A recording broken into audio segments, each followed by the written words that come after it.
A framework for peace between Iran and the U.S., but will it hold? I don't know if it's a real deal. How much longer can the province and Albertans ride this energy roller coaster? Inflation does harm economic growth. Plus, changes coming for public health inspectors. They are being presented with an unacceptable choice: accept less or leave their jobs. Union members say a department transfer could leave the public vulnerable. And water main repairs hit some key milestones. The Stage A project is halfway completed. Homeowners in the heart of the construction zone weigh in on the work. CTV Calgary, local breaking news with Tara Nelson. Hello and thank you for joining us. Donald Trump says the details of the tentative ceasefire arrangement with Iran will be released pretty soon. But there are outstanding issues, including Lebanon, before the Friday signing at the G7 summit in France. World leaders, including Mark Carney, welcomed the news. As CTV's senior political correspondent Michael Couture reports, the tone of the G7 summit could be significantly lighter now. Everything is very nice, thank you. As he celebrated brokering the deal, U.S. President Donald Trump gave a timeline for the full opening of the Strait of Hormuz. They're doing a little hunting for a couple of mines that they've already found, but it's essentially ships are starting to go out now. On Friday, it'll be completely open. Nearly 1/5 of all shipped oil passes through that waterway, and Trump boasted it should be flowing again soon. The UK and France are making a push for a multinational naval mission to keep the strait open. Prime Minister Mark Carney has said Canada could contribute to securing the strait, but wasn't specific. We'll have an opportunity starting from tonight at the G7 in Evian to see what we and other countries can do to help reinforce this important progress that's been made. For the G7 leaders, the priority is also to prevent Iran from acquiring a nuclear weapon. First, it will fix the nuclear issue, and it's a very important matter for peace for the whole world. Carney also underscored the importance of making global commodity systems more resilient to wars so consumers aren't affected by these types of conflicts. I spoke to President Macron about a few options on Friday, and under his leadership and President Trump's and others will look to make progress there. Trade will also be on the agenda at the G7, with the French president underlining the importance of working together. Tariffs do no one any good, especially between G7 countries, Macron said. Canada has that same message for the U.S., but Carney isn't planning to bring it up with Trump. He told reporters those discussions will be held on the sidelines of this summit between the Minister of Canada-U.S. Trade, Dominic LeBlanc, and U.S. Trade Representative Jamieson Greer. Michael Couture, CTV News, Evian, France. Now, news of that ceasefire deal is already having an impact here in Alberta. Tyson Fedor joins us. And Tyson, at least in the short term, this is good news for consumers. Well, Tara, as that news broke in the early hours, we saw those prices at the pump already start to fall off. We could see them fall even further ahead of the busy driving season, as the provincial fuel tax is expected to come off in just a couple of weeks' time. But experts are warning at this time that this deal is still not signed and things could still take a drastic turn. Gas prices in Calgary are starting to come down. We live in the richest province of Canada, and so therefore, $1.44 is still too high. When it was way up there, it was over $100 to fill up the tank, so that's a bit much. A deal not yet signed by the U.S. and Iran has seen oil prices react and gas prices slowly start to fall. Many stations in Calgary saw prices around $1.44 to $1.55 per liter on Monday. I don't know if it's a real deal. The impact of the ceasefire in the Middle East and the anticipated reopening of the Strait of Hormuz will have an impact in the short term for consumers here in Alberta. Globally, inventories have been drawn down to their very lowest limits, oil inventories, that is. So it will take some time to get oil prices back down. Political watchers caution, though, that deals such as this have fallen through before. You know, even though we are obviously self-sufficient, more than self-sufficient, our entire economy is based on the export, look at what consumers are paying. And so, yeah, they have dropped, but they're going to rise back up if this turns out to be a mirage. Prices are expected to continue falling, and Alberta is expected to drop its portion of the fuel tax at the pumps come July the 1st, which is equal to 13 cents a litre. That's because oil remained above $90 per barrel for 20 trading days leading up to the middle of the month as we head into the second quarter. The provincial government certainly benefited from the uptick in oil prices. There's no question about it, as has anybody who's been exporting oil. But I think the other piece is, from an inflationary standpoint, I think we have to be relieved because inflation does harm economic growth. With just 2 weeks remaining before Alberta is set to submit a pipeline proposal to the Major Projects Office, the Premier suggested it's been difficult finding a proponent. The reason no one is stepping up saying, hey, pick me, is because the governments have created so much uncertainty over the last 10 years and so much cost that nobody's willing to partner until they know it's a sure thing. She called on government to work with industry so the private sector will see it as a partnership and take the risk. Tyson Fedor, CTV News, Calgary. Last week, Alberta's energy minister told reporters a Fortune 500 company could step up to fund the entire pipeline project. A 4-year-old girl has died after she was hit by an SUV in Edmonton. It happened Sunday when the girl was walking with her mother in a parking lot in the West End. She broke free from her mom and ran into the street, and she was struck by a Jeep. Bystanders performed first aid, and the girl was taken to the Stollery Children's Hospital, but she passed away of her injuries. The 23-year-old driver stayed at the scene. Police say neither speed nor impairment were factors in this crash. One person is dead after a wrong-way crash on BC's Coquihalla Highway today. According to witnesses, a car was speeding in the wrong direction. It hit a van head-on near Merritt. Witnesses tell CTV News the person in the car died. Those in the van were injured. The northbound lanes of the Coquihalla Highway were closed between Hope and Merritt for several hours. A serious electrical incident at a popular BC water park sent a dozen people to hospital, including 10 children. Students from a Coquitlam Middle School were at Cultus Lake Water Park when first responders were called. They say 10 students were assessed for injuries. All are in stable condition. Local Mounties were also called in and described the injuries as serious. BC Hydro confirms they sent crews to the scene due to an electrical issue that originated on the customer side of the electrical service. Our position this morning was we were providing support for the first responders and the emergency crews who were called to deal with the incident. Our thoughts are with the impacted people who were there on site today and with their families. At the moment, it looks as though from our investigation, the incident was caused by an issue on the customer side. So you'd have to reach out to the Cultus Lake Water Park for more information. The water park was closed to the public Monday because it was hosting several school field trips. RCMP are staying at the water park during the investigation. Calgary police have released photos of 2 people believed to be connected to a series of extortions targeting the city's South Asian community. Police believe these 2 people damaged 3 parked vehicles Friday around 5 a.m.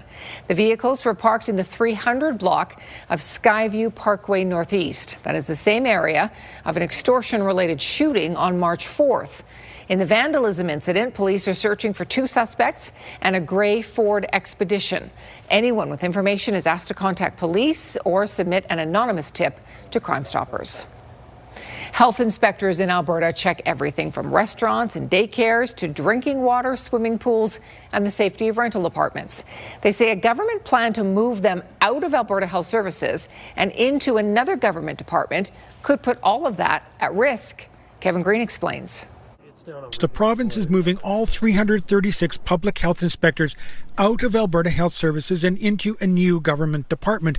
On her weekend radio show, Premier Danielle Smith suggested the transfer is largely about reorganizing services. The intention is for it to be a lift into the other department, and there wasn't an intention to reduce the numbers because we know we need them, or to centralize because there are health inspections that need to be done all over this province. Inspectors say they'll first receive layoff notices from AHS, then be offered new jobs with the government of Alberta. The union that will represent them says there's no guarantee those jobs will be in the same city or town where they currently work. It's hardly a lift when you're going to be given a layoff notice and then a job offer that you may or may not be able to take.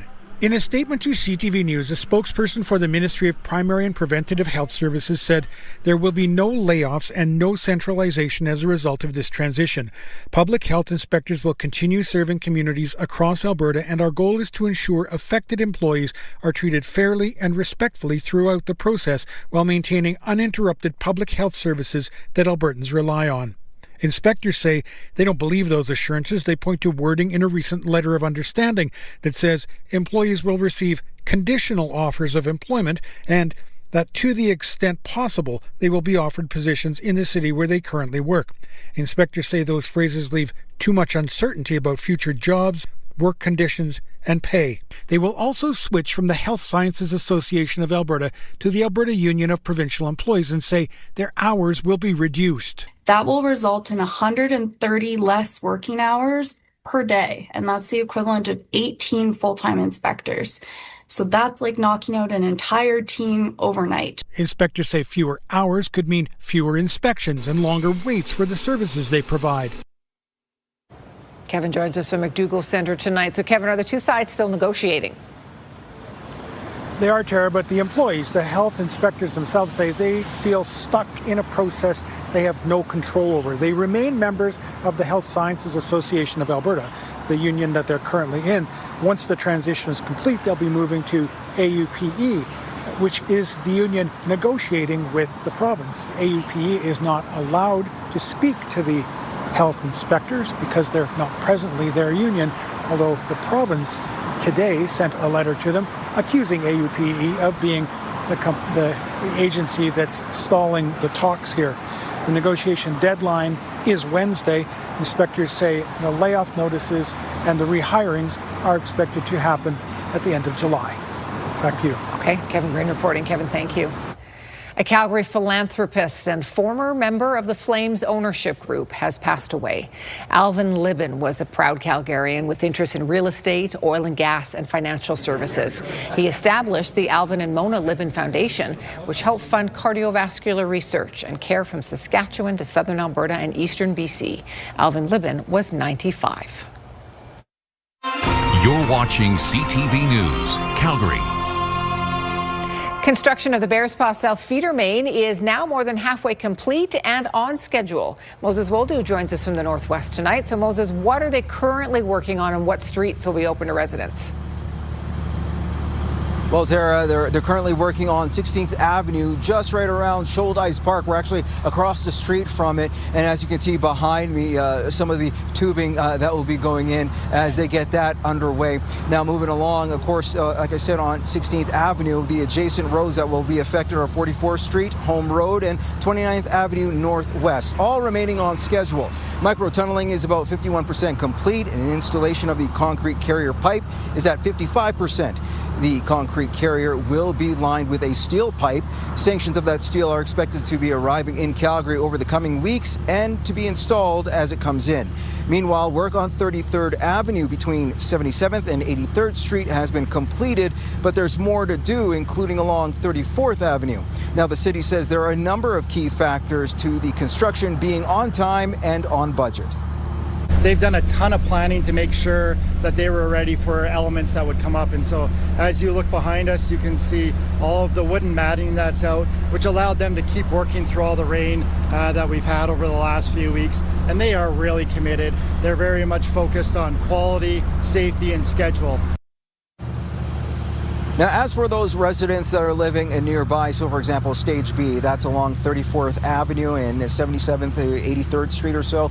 Well, you know what? They're making a bit of a game of it. So, for example, there's a lot of piping because water is going to be cut off in certain areas. You see these rubber tubes of water just running across these neighboring lawns. Some saying, you know, their grandchildren are playing floor is lava as they try to jump from one hose to another. Obviously, there's a structure to cover it, so they're not necessarily squishing the hose. The other thing is they're actually covering the ones on the road as a speed bump. So there's a lot of pavement just over top of it, and that's certainly deterring a lot of speedsters, which is another plus for neighboring, neighboring residents who are complaining about people just detouring through their neighborhood and just zipping through. So there's some positives to come out of this, and they do understand once things are done by December, they're going to be a whole lot happier. Tara? Big job. Okay, Moses, thank you. Let's get our first peek at the forecast tonight. Danielle's here. Okay, how's the evening shaping up for us? Well, isolated showers and not as nice as what we had earlier today. But you'll get some sunny breaks in some spots of the city. This is what's peaking in right now. So we have already some isolated showers in the city. I popped out the satellite here so you can see. And you know what? Isolated showers, but mainly just those light sprinkles in the city is what you can expect. 21 degrees right now. You can see the cloud cover has rolled in. We talked last week about enjoying Saturday, Sunday, and Monday as much as possible because things are about to change. So tomorrow, yes, we will likely see a little bit of sunshine early in the morning, but then throughout the morning, the clouds will increase. We'll kick off the day at 14 degrees, and then we will get to a high of 20, but that will be very short-lived because by 1 in the afternoon, isolated showers, the risk of thunderstorm activity, temperatures will quickly fall, and the winds will gust up to at least 60 kilometers per hour in the afternoon. So it's a different day tomorrow, Tara. Thank you, Danielle. Dozens of volunteers step up to fix Fort McMurray's highway. Drivers in the northern Alberta community say the province wasn't getting the work done, so they had to do it themselves. And a first-hand look at Canada's role in the Second World War, a tour to honor the sacrifices of Canadian troops. We have the details just ahead.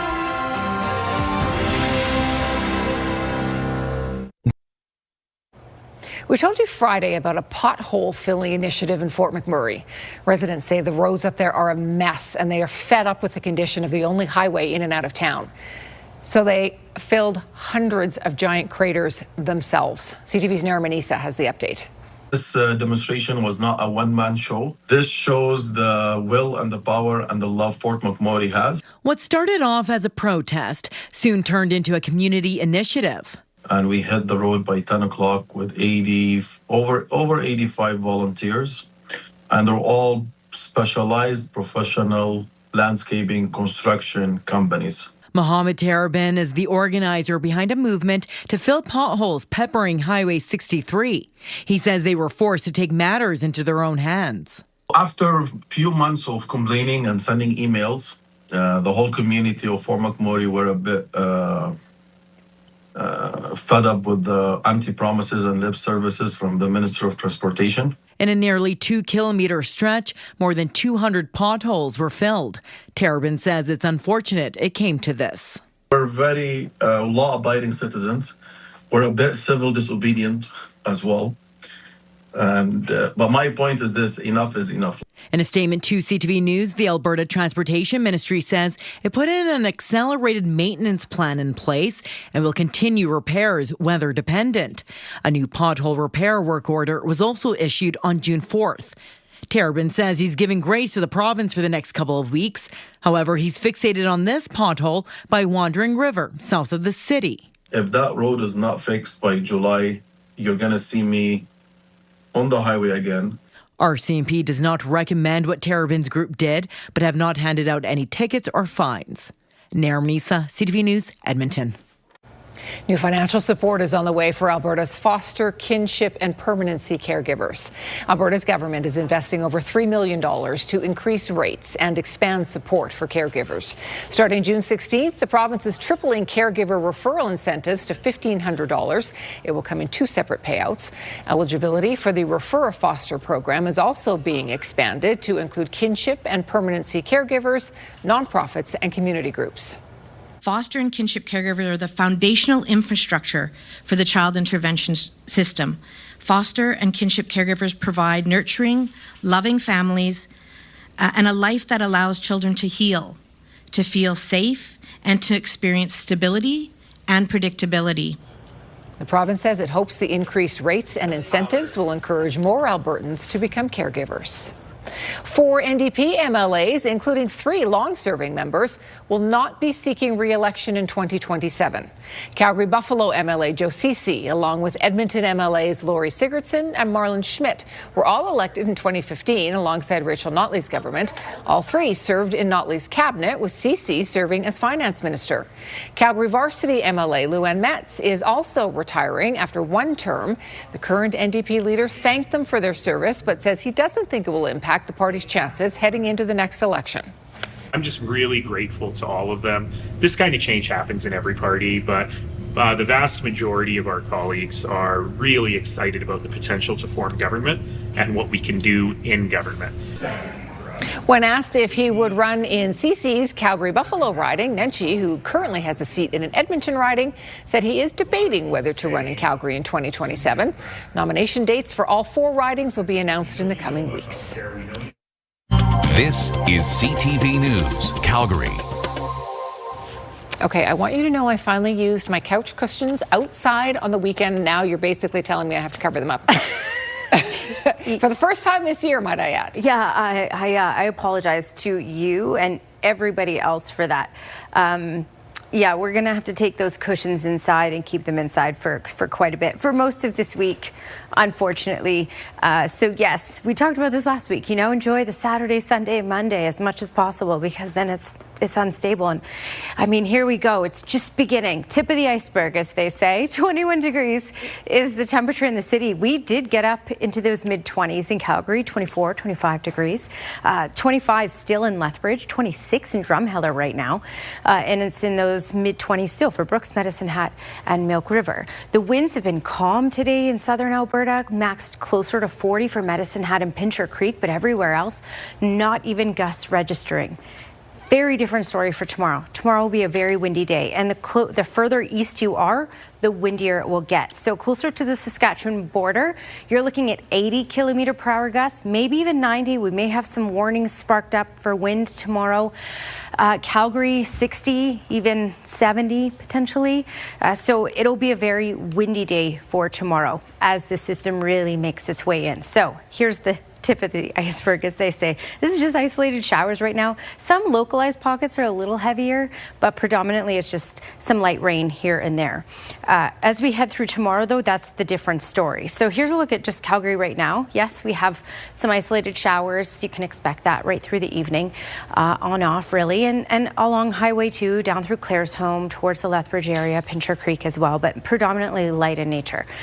Different story as we head into tomorrow. Tomorrow, this is a look at 9:30 in the morning. Even in the morning hours, there will be activity along the QE2. So this could be quite heavy rain in some pockets and even some embedded thunderstorms in this. This will creep into Calgary by 1 in the afternoon, the rainfall. So we'll have the clouds increase in the morning hours, then the rain will likely kick in isolated for the early afternoon, and then later in the day it could get more intense as well, especially along the Trans-Canada towards Medicine Hat, where the storms could be a little more intense and we could see that medium-sized hail. Wednesday, less intense, but throughout the day, on and off showers are possible.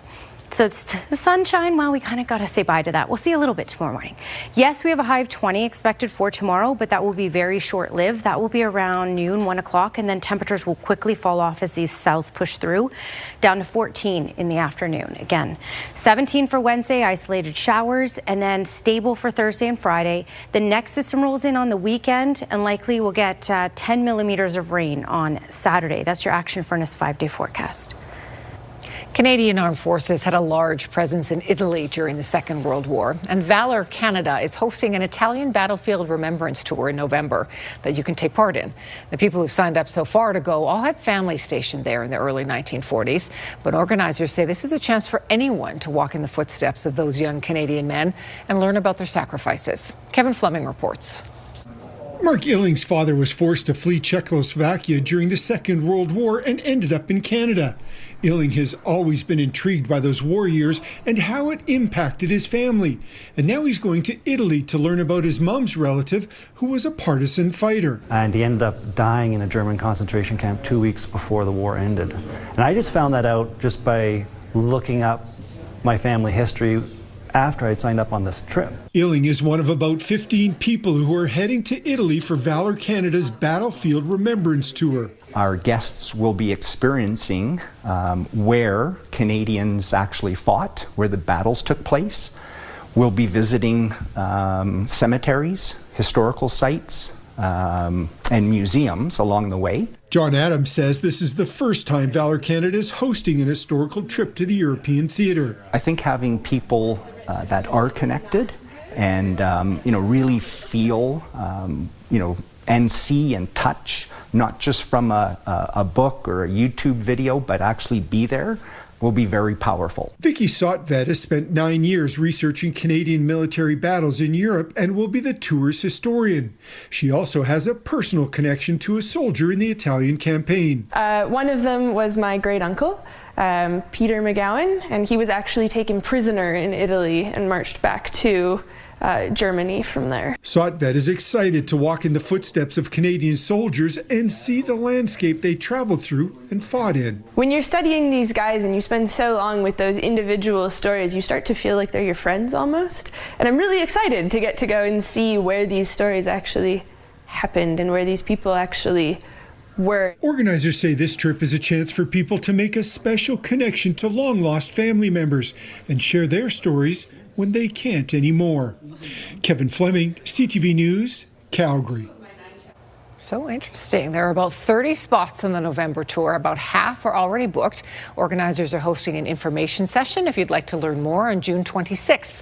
We have more information available on our website. Police opened fire after they say a driver struck an officer in Ontario. They also say the person behind the wheel is just 12 years old. And video of a crash scene after a U.S. bomber veers off course in California. Those stories are next.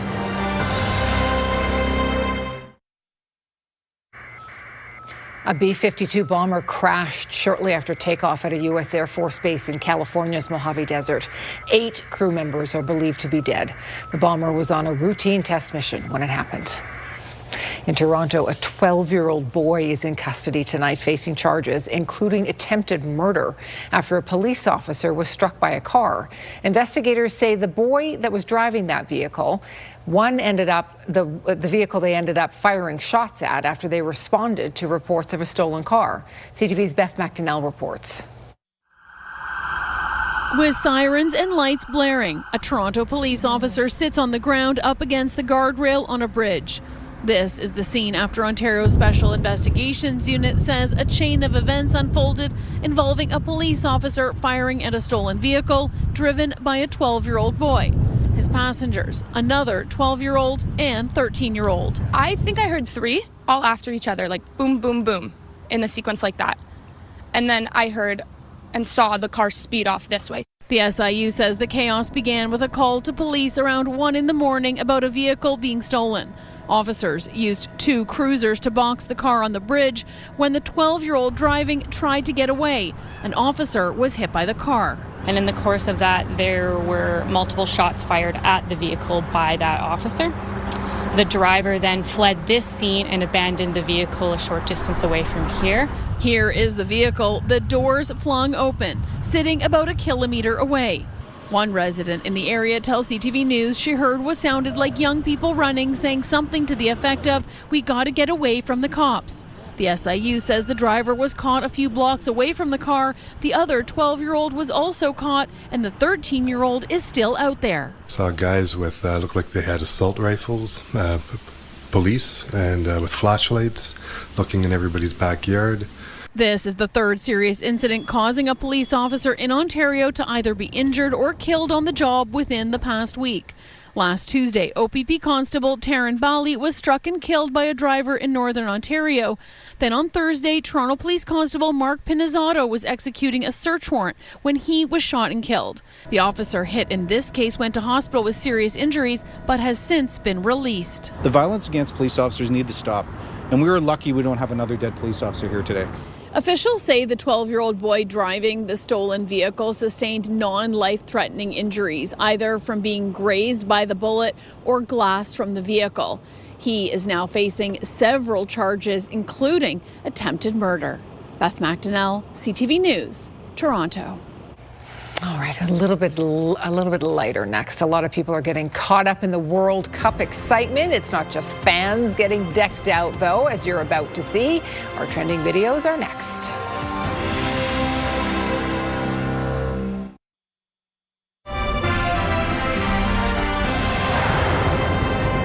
There was a Calgary connection at the FIFA World Cup this afternoon. Drew Fisher made his debut at the tournament as the fourth official at the game between Saudi Arabia and Uruguay. The 45-year-old is a two-time Major League Soccer Referee of the Year. He was also a video assistant at the World Cup in 2022. It's fun to see. Yeah. Well, you never really know who you're going to see taking in the excitement at the World Cup games. This is Merlin, the duck. He was spotted waddling through the streets of Mexico City after Mexico's opening victory against South Africa. He likes to dress in his official team jersey. He has matching socks as well. He has racked up millions of views online, as you might imagine, because he's kind of adorable. He was already a local celebrity. He's often seen at fairs and events in the city center with his owner, who sells water and soft drinks from her cart. Oh my goodness. So everybody in Mexico City already knows Merlin. And Merlin handles those streets quite well. No problem for Merlin. Yeah. He doesn't mind all the people. No, just waddles around. Well, we told you a couple of weeks ago about the Littlest Hobo reboot that is coming back to Canadian TV. You have to admit, it has a very catchy theme song. There's a voice that keeps on calling me down the road. That's where I'll always be. Every stop I make, I'll make a new friend. Can't stay for long, just turn around and I'm gone again. You probably recognize those two. Those are Canadians Tom Green and Stephen Page. They're doing their own remake. They sound pretty great with their version of Maybe Tomorrow. And this time, instead of London the German Shepherd, that is Tom Green's own dog Charlie setting out on outdoor adventures. Some people are just so talented and do so many different things. Absolutely. Well, a cat clawed its way to center stage in Turkey and stole the show.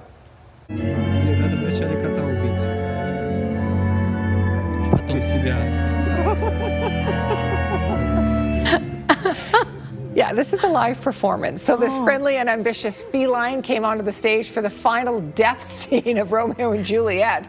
This was the Imperial Russian Ballet in Turkey. I'm not sure whether she was trying to pull him out of the way of the cat or not. Had no stage fright, obviously. Appeared deeply touched by the death of Romeo and just wanted to be part of the action. Yeah. Well, like, what an amazing actor that little cat is. It really would be hard to pay attention to what was going on stage. That's very funny. Yeah, stole the show. Well, just ahead, a cruel twist on a phone scam. We'll tell you about the technology criminals are now using to clone voices.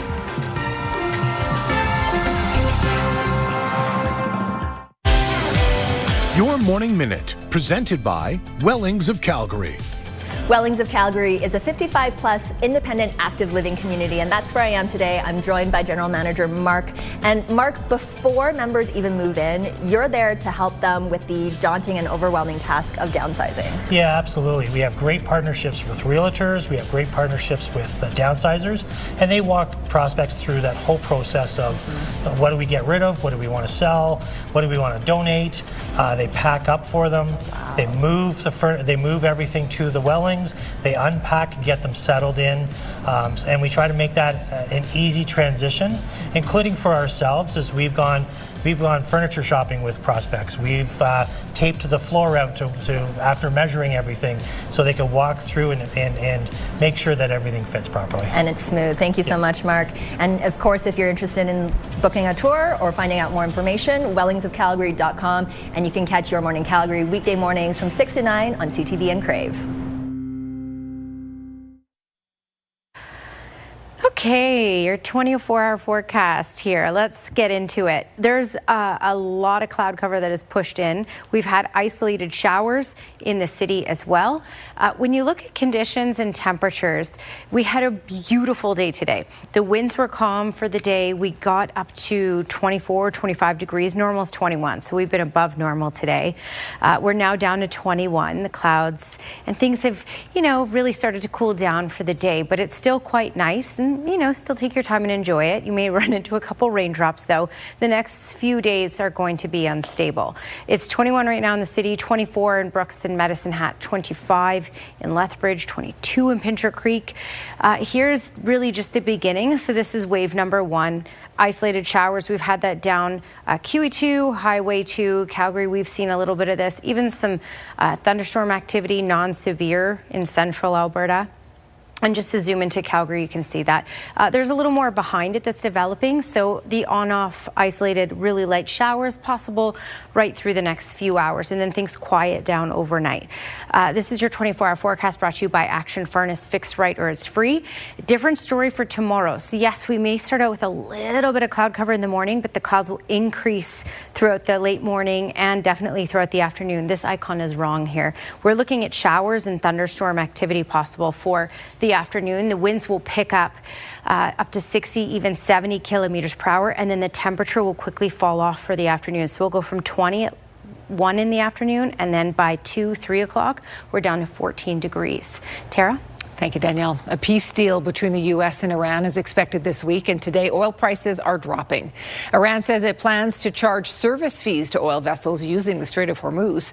The U.S. President Donald Trump says the strait should be fully open by Friday. A dozen people were hurt, 10 of them children, at a popular water park in BC. Investigators say a serious electrical incident is to blame. And construction of the Bearspaw South Feeder Main is more than halfway complete, and it is on schedule. The project is expected to be completed by the end of the year. Calgary's downtown office conversion program is reopening to accept more funding applications. The city says this time $25 million is available for eligible conversion projects. The program began after the pandemic, converting underused office buildings into housing. 21 conversion projects have removed 2.7 million square feet of office space from the market. The emergency scam has been around for decades. It involves criminals impersonating children or grandchildren to try and get you to pay bail money. An Ontario father was recently defrauded when he took a call from someone who sounded exactly like his son. That's because his son's voice had been cloned using AI. Here's Pat Foran. Neil asked us to shield his identity, but he wanted to share what happened to him to warn others. About a week ago, he got a phone call from someone claiming to be his son. My son said, "Do you know who this is?" And I said, "Yes, it's Brian." He said, "That's right. I thought I was talking to him because it was his voice." The caller said he had been in a serious car accident and was facing charges for talking on his phone while driving. A man who claimed to be his son's lawyer said he needed money or his son would spend the night in jail. The lawyer said I needed to post bail of $6,000 to get Brian out of jail. An Uber driver arrived and I handed him the package with the $6,000 in it. Neil says after he sent the bail money, he called his son the following day to check on him. I happened to call Brian the next day and asked how the meeting with the lawyer went, and he said, "What lawyer?" And I said, "Well, what about the accident you were in?" He said, "What accident?" And then I realized that I had been scammed. This is becoming a wildly popular way to scam. Cybersecurity expert Jane Arnott says criminals now just need a small sample of a person's voice to clone it. They're then able to impersonate someone to sound just like them. What they can do just by getting about 10 seconds of anyone's voice, they can recreate that voice to sound exactly like that person. To avoid AI scams, don't post videos on social media, don't answer calls from numbers you don't recognize, have a family safety phrase or code word. In an emergency, call family members directly, never send cash, and don't be rushed to make decisions. Neil regrets losing $6,000, but says in the moment, he really thought the caller was his son. Well, I can tell you that now they have managed to simulate that voice, and you believe it's real. Pat Foran, CTV News. To avoid having your voice cloned, you can switch your voicemail on your phone to an automated greeting and make your social media accounts private. If someone calls and says they're in trouble or they need money, hang up and call them back using a trusted phone number. North America's top Indigenous rodeo athletes and relay racing teams wow the crowds. Thousands gathered to enjoy the first ever Calgary Stampede First Nations rodeo and relay, and we have got the highlights.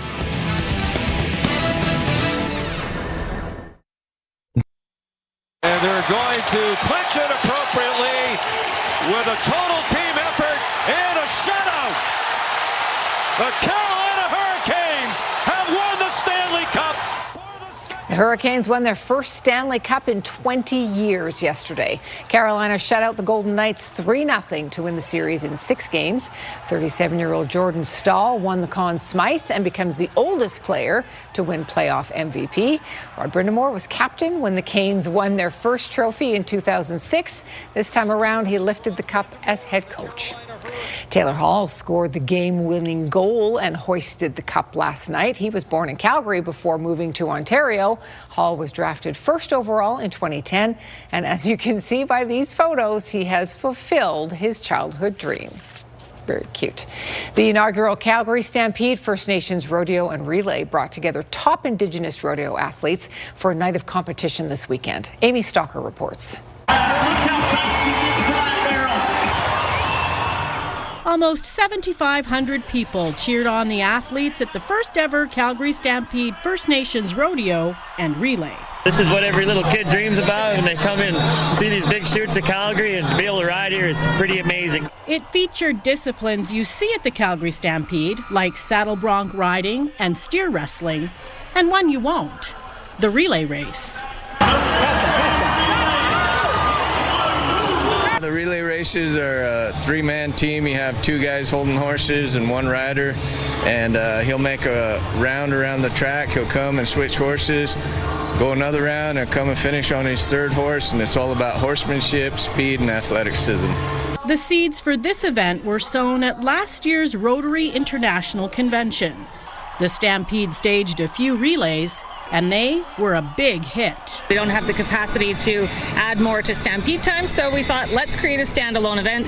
We know they love rodeo, we know our community loves relay, let's build it into a First Nations rodeo relay event. The INFR is celebrating 50 years, and for some, Calgary was the best spot to mark the occasion. What an incredible event. The crowd here, the atmosphere was crazy. It started from the second it started till the minute it ended. It's awesome, bro. I think it's going to be good if they have it next year again. It's nothing but good things and good vibes right now. One of the keys to its success is family. The kids are competing with mom and dad and competing with grandma and grandpa, so we're one of the only associations to do that in the whole country. Organizers say it's important to remember who came before the Stampede was here. The nations of Treaty 7 gathered in this place, and I think it's important for us to continue to celebrate that, to acknowledge it, and to bring our community together in celebration of sport and culture. The evening also celebrated Indigenous culture with a marketplace, plus drumming and dancing performances. Amy Stalker, CTV News, Calgary. Okay, let's take our final peek at the forecast. Little rain coming our way.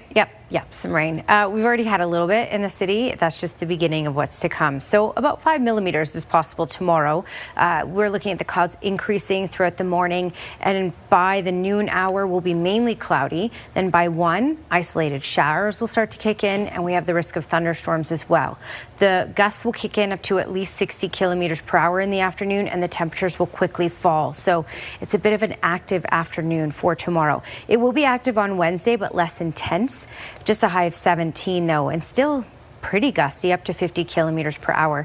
Looks fairly stable for Thursday and Friday, and then another system is back for the weekend. Weather Windows brought to you by Lux Windows and Doors, crafting quality windows and doors for your style, budget, and Alberta's climate.